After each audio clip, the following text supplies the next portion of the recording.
Assalamualaikum warahmatullahi wabarakatuh. Oke, good job buat kalian yang sudah menyelesaikan praktikum dan mengirimkan tugas kalian ke email Ibu. Terima kasih banyak sudah mengirimkannya tepat waktu.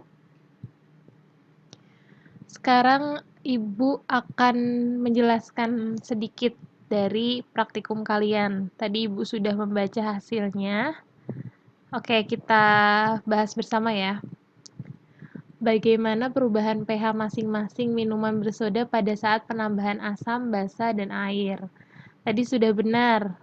Hasil dari praktikum kalian hampir semuanya sudah benar.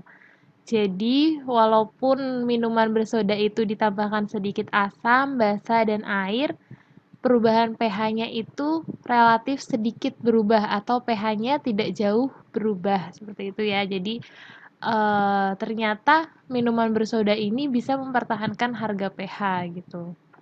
Lalu, apa yang dimaksud dengan larutan penyangga? Jadi, udah benar juga dari semua hasil jawaban kalian. Larutan penyangga adalah larutan yang dapat mempertahankan harga pH baik ketika ditambah sedikit asam, basa, ataupun dilakukan pengenceran. Tadi kalian pengencerannya 10 kali ya. Jadi harga pH-nya tidak berubah drastis gitu ya. Selanjutnya, apakah minuman bersoda termasuk larutan penyangga? Ya, minuman bersoda ini termasuk larutan penyangga. Di dalam minuman bersoda ini terdapat buffer atau larutan penyangga, yaitu ion fosfat yang dapat mempertahankan harga pH pada minuman bersoda. Sehingga minuman bersoda ini dapat lebih tahan lama, penyimpanannya bisa bertahun-tahun. Itu fungsi dari buffer yang terdapat dalam minuman bersoda. Ternyata di dalam tubuh kita itu juga ada larutan penyangga fosfat dalam darah, ada pada cairan intrasel. Kehadiran penyangga fosfat ini sangat penting untuk mengatur pH darah. Penyangga ini berasal dari campuran dihidrogen fosfat dengan monohidrogen fosfat. Jadi, penyangga fosfat di dalam darah ini dapat mempertahankan pH darah 7,4. Kan tadi sudah kita bahas ya, pH normal darah itu 7,4. Larutan penyangga fosfat ini terdiri dari larutan asam fosfat dalam kesetimbangan dengan ion dihidrogen fosfat dan H+. Larutan penyangga fosfat ini hanya berperan kecil dalam darah. Hal ini karena H3PO4 dan H2PO4- ditemukan dalam konsentrasi yang sangat rendah dalam darah. Itu. Selanjutnya, mengapa pada pengukuran pH mula-mula dari air soda dilakukan setelah busa tersebut hilang? Mengapa demikian? Karena pengukuran pH dari larutan buffer fosfat yang ada dalam minuman bersoda tersebut ditunggu sampai busanya hilang karena busa menunjukkan adanya asam karbonat atau H2CO3 yang ada dalam minuman bersoda tersebut dan nantinya akan berubah menjadi H2O dan CO2. Hal ini karena asam karbonat ini merupakan jenis asam yang tidak stabil atau mudah terurai, sehingga gas CO2 terlepas ke udara dan H2O tetap tinggal di minuman. Jadi habisnya busa menunjukkan bahwa dalam minuman bersoda tersebut yang tertinggal atau tersisa hanya buffer saja. Oke, nah di sini Ibu sediakan video ilustrasi dari larutan penyangga. Jadi kalian nanti bisa play dan bisa memahami bagaimana ilustrasi larutan penyangga dalam mempertahankan pH. Seperti itu ya. Ada beberapa pokok bahasan dari materi larutan penyangga. Yang pertama yaitu tentang pengertian larutan penyangga, kemudian komponennya, bagaimana prinsip kerjanya, sifat dari larutan penyangga sendiri, pembuatan larutan penyangga, menghitung pH, dan peranan larutan penyangga dalam kehidupan sehari-hari. Seperti yang sudah kalian tahu, larutan penyangga atau larutan penyangga buffer ini adalah larutan yang pH-nya praktis tidak berubah, atau larutan yang dapat mempertahankan harga pH, walaupun ditambahkan sedikit asam, basa, atau dilakukan pengenceran. Larutan penyangga ini mengandung campuran asam lemah dan basa konjugasinya, atau basa lemah dan asam konjugasinya. Jadi dalam larutan penyangga ini ada larutan penyangga asam dan larutan penyangga basa. Yang dimaksud dengan larutan penyangga asam adalah larutan yang dapat mempertahankan nilai pH pada daerah asam. Seperti yang kita tahu, pH asam itu kurang dari 7 ya.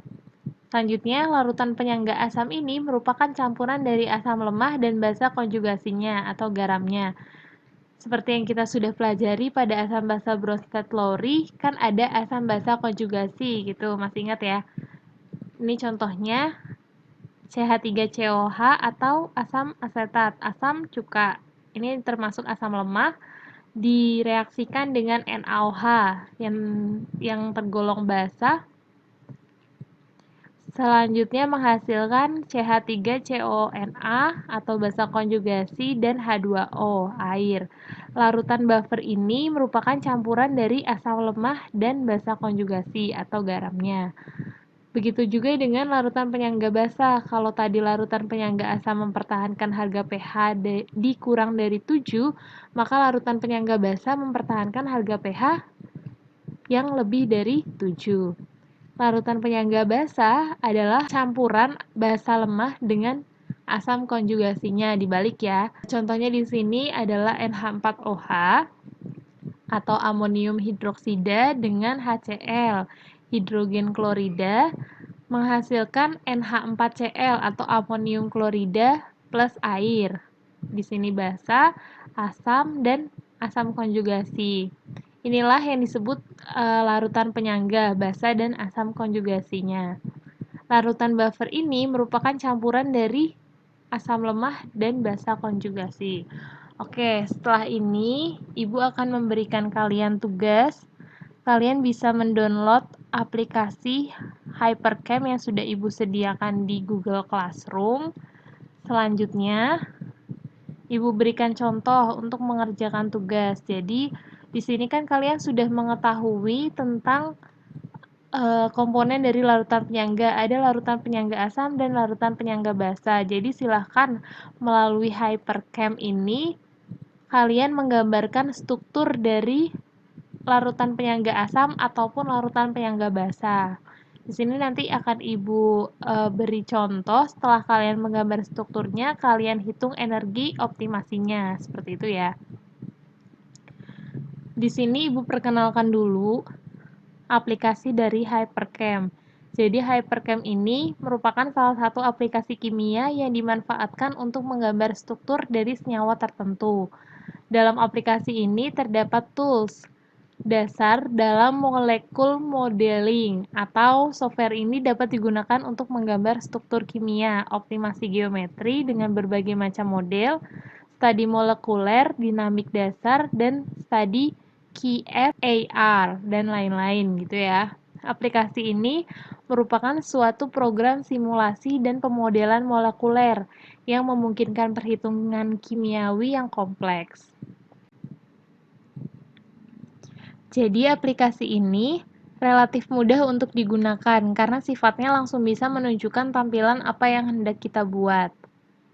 Oke, udah cukup segitu aja ya untuk penjelasan dari Hypercam. Oke, sekarang akan Ibu contohkan untuk menggambar model molekul dari contohnya tadi larutan penyangga asam ya. Di sini Ibu akan gambarkan asamnya yaitu CH3COH dan juga nanti basa konjugasinya CH3CONA. Di sini pertama, oh ya, ini Ibu perkenalkan dulu. Jadi ini adalah layar untuk menggambarnya. Kalian kalau tidak suka warna hitam, kalian bisa mengganti layarnya. Mengganti layarnya di sini file terus preference. Nah, di sini ada warna biru, ada warna hijau. Jadi kalian bisa menggantinya sesuka kalian. Nah, di sini Ibu contohkan warna hitam ya. Oke. Setelah itu sebelum kita menggambar, kita memilih dulu unsur yang akan kita gunakan atau yang akan terlibat dalam penggambaran model molekul ini. Yang pertamanya yang pastinya unsur C atau karbon. Langsung setelah dipilih, klik di sini. Oh iya, di sini Ibu ganti dulu model renderingnya supaya lebih enak terlihat. Jadi di sini Ibu ganti di display, kemudian rendering, Ibu ganti ball dan silinder. Oke, langsung klik saja di sini. Dan untuk memperkecilnya, klik ini, tarik saja. Selanjutnya, ini lagi untuk menggambar. Klik lagi atom C. Selanjutnya, CH3, O. Berarti kita butuh atom O. Oke, klik di sini dan di sini ya. Untuk menggabungkan atau membentuk ikatannya mudah saja. Tinggal klik di sini tengah, tarik ke sini tengah. Oke, udah membentuk ikatan. Yang ini juga. Karena ini dua ikatan ya. Jadi gini. Ini. Oke. Nah, kok belum ada H-nya, Bu? Di sini langsung ditambahkan H otomatis. Oke, seperti ini. Nah, untuk memutarnya, klik ini, rotate. Bisa diputar-putar. Nah, tapi model ini itu belum model yang sesungguhnya. Untuk kita mengetahui bentuk dari model molekul yang sesungguhnya itu, kita klik di sini. Kita klik di sini build, kemudian model build. Oke, ini bentuk sesungguhnya dari CH3COOH. Seperti ini, oke. Kalau sudah, kalian klik file, kemudian kalian klik start log. Ini untuk menghitung energi optimasinya. Kalian namakan sesuai dengan namanya di sini, CH3COOH gitu ya. Oke. Setelah kalian menghitung, kalian pastikan di sini untuk semi empiricalnya adalah AM1. Setelah sudah, kalian klik compute, kemudian geometry optimization. Oke. Nah, di sini nanti akan bergerak sampai dari no ini menjadi yes. Oke. Kalau sudah yes berhenti di sini, berarti perhitungan energi optimasinya sudah selesai. Selanjutnya stop log. Setelah stop log, kalian di sini langsung bisa buka file kalian yang kalian simpan di folder yang kalian pilih tadi. Langsung dibuka saja. Kemudian ini adalah perhitungan dari energi optimasinya. Nah, ini adalah perhitungan energi optimasi finalnya. Hasil akhirnya seperti ini. Nah, nanti kalian copy di Word, kalian buat sesuai dengan petunjuk yang Ibu berikan, gitu ya. Oke, ini Ibu contohkan dari CH3COOH. Selanjutnya, dalam Hypercam ini juga bisa menghitung sudut ataupun panjang ikatan dari molekul yang sudah kalian bentuk di sini dengan cara klik ini, select, kemudian klik dua atom. Nah, di sini ada panjang ikatannya ya. Terlihat di sini panjang ikatannya. Kalau kita ganti di sini, kalau untuk unselect tinggal klik kanan mouse kalian. Kalau diganti di sini berubah panjang ikatannya. Kalau untuk sudut ikatan tinggal bentuk 3 seperti ini. Oke, kalau tadi sudah menggambar CH3COH atau asamnya, sekarang Ibu contohkan menggambar dari basa konjugasinya, yaitu CH3CONH. Sama, yang pertama memilih atomnya, yaitu atom C. Langsung diklik di sini untuk mengecilkannya yang ini. Diklik lagi C. Selanjutnya pilih O, letakkan di sini dan di sini. Dan kalau tadi kan langsung kita add hidrogen ya. Nah, sekarang dipilih dulu yang Na karena tidak semuanya dengan mengikat hidrogen. Kita pilih Na, klik di sini. Oke, terus tinggal disambungkan. Ini ke sini. Oke. Oh ya, ini double bond. Oke. Untuk mendapatkan model yang sesuai, klik build, kemudian model build. Nah, ini model yang sesuai. Langsung bisa diputar. Oke, sebentar.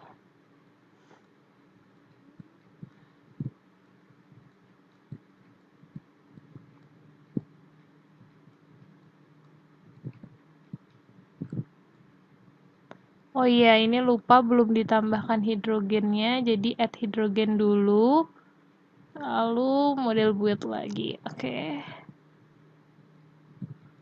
Nah, bentuknya seperti ini.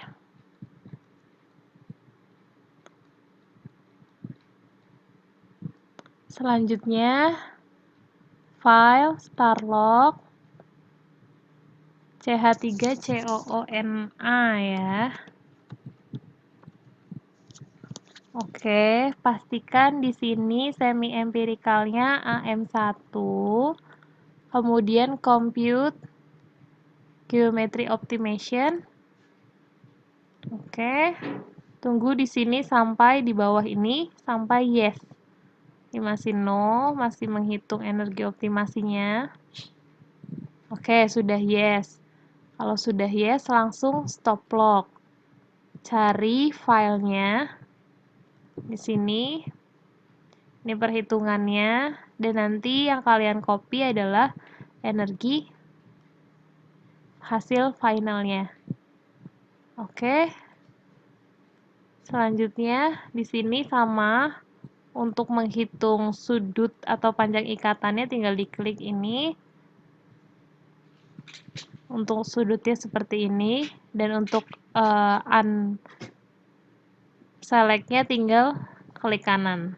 Klik kanan, klik kanan. Oke, selesai. Cukup sekian untuk penjelasan dari Ibu. Semoga kalian bisa memahami dan mengerjakan tugasnya dengan baik. Seperti itu. Terima kasih. Assalamualaikum warahmatullahi wabarakatuh.